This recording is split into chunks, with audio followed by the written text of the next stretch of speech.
That's right, folks. This is Acidic Roots, and we're going to play through Disney's Aladdin. This hell of a game, this hellion of a game.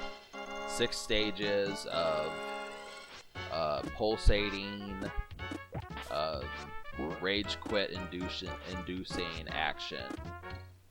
So don't mind Aladdin here. He does not know what's about to happen to him. All the crap that we're getting ready to see.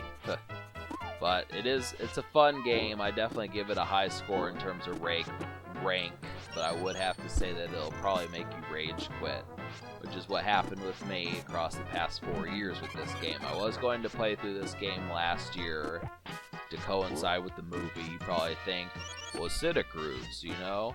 The live action movie just came out in 2019. Why didn't you just do it then? And it's like, well, you know, for you viewers, I tried. Just happens to be the thing. I definitely did try, but I think after a certain point, I just got too pissed off and said, screw it. I skipped stage 3, stage 4. I used the password function, got to stage 5, and still could not beat this game. So I said, if there's really going to be 3 stages out of 6 that I cannot beat at all, I'm just going to have to accept that I'm probably not going to be able to play through this game. But I can actually beat the Cave of Wonders, the first stage, and that was, you know, a third of the game I was able to beat, so. But on top of that, you know, you may notice for return viewers or people who've watched this game before, apparently the L and R buttons on my Super Nintendo controller don't work, so you're not going to really see that floating cloth trick. And I think it would be useful, especially for, like, the final boss, the Snake Jafar. So I think as far as that's concerned, it's interesting, but at least when I played through the game this past couple weeks, you know, I was not able to use that technique. So I don't know. I have 2 Super Nintendo controllers. I'm not aware if it works on the other one. I'll have to try it because it probably would help me. But I was able to beat the game without it, you know, oddly enough. So yeah, so just get used to this sort of action here. I mean, that little flip trick that Aladdin just did, you're gonna be needing that technique. So if that makes you kind of uneasy, queasy, that sort of thing, get used to it. You're gonna need to know how to, you know, get past that. So, but yeah, and that stands to reason when we talk about this. This is a platformer, so it's not so much an adventure game. I guess it could come off as an adventure game, but it's basically just like a Disney version of Mario, and it makes sense because Aladdin is so similar in that sort of response. I mean, when you think of like other Disney movies or something like that, you know, Aladdin seems the most prone to have like his own personal Princess Toadstool, so it's kind of the thing there. You know, it's a nice little inclination. It fits perfectly for a video game. I almost feel like this game should have been longer. You know, people say, well, what are your complaints about this game? You know, besides the difficulty. I'd probably say not much, other than the fact that it's short and it'll piss you off. So, kind of like a small dog that you don't like or something. It's short and it'll piss you off. But yeah, there's only 6 stages, and it kind of feels underwhelming to have that envelop the movie from the 90s as far as that went. Just kind of talking about how some of that would actually go, so I just don't.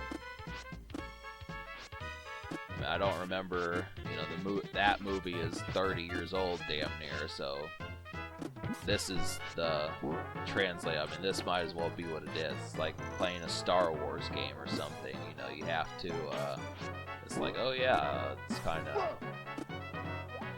I translate more with the games these days than the live action and stuff, but so yeah, throw apples. You're gonna want to throw apples. That's definitely a thing, but keep in mind that you have to know how to get these apples. Kind of the situation. You may start with 10, but you can use 10 relatively quickly. So you're gonna need to find bosses and break them. And you usually get them 10 at a time, but I mean, most enemies these apples work for. You'll find some later on that they don't, and they definitely don't for the final boss, but use apples to help so you don't have to jump on every single enemy. So this is where this comes from. I mean, if you have the floating technique with the cloth, this really makes this that much easier. This is kind of the situation. So, kind of like adding an extra handicap or something. I kind of like the extra little animation for Abu, though. I mean, he's in most of these stages, so he kind of tags along. Kind of something that, you know, Mario would have never done.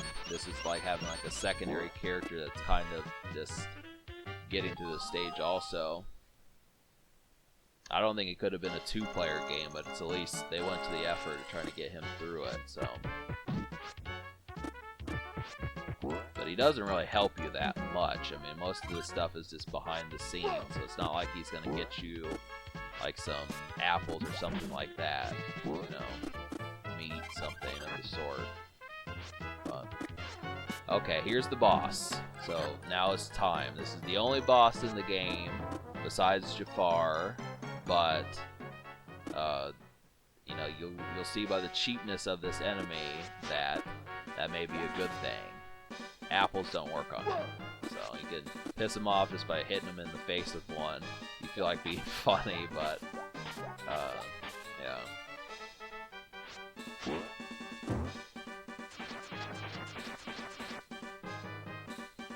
Yeah, women deserve the right to vote.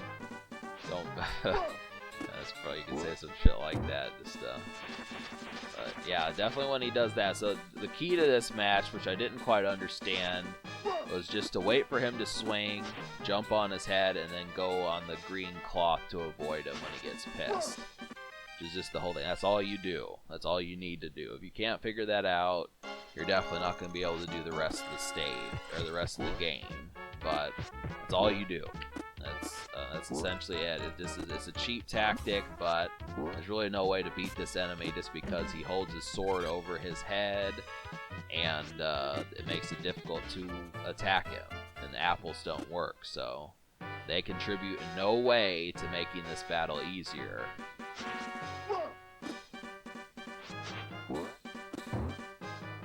I was trying to find like some sort of challenge way to fuck with him and see if I could actually fight him, but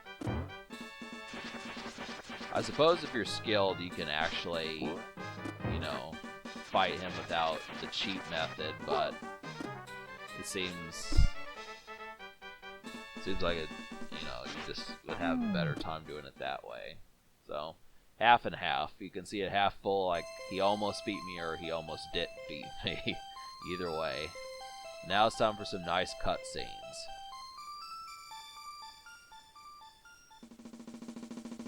So we will continue more of this though. Look forward to it. Cave of Wonders is next. We'll see how I do there. I mean, I would like to do this in regular commentary, but I don't know. I don't think it would be so much interesting as much as me just cursing and swearing and getting PO'd and that sort of shit. So it's just like, you know, I can concentrate my jokes better just by reflecting on them. So that's what we'll do. Yeah, Aladdin goes to jail. I mean, that's kind of, you know, for a kids movie, it's like the hero gets locked up, and I'll tell you, it seems as if he wasn't going to get out.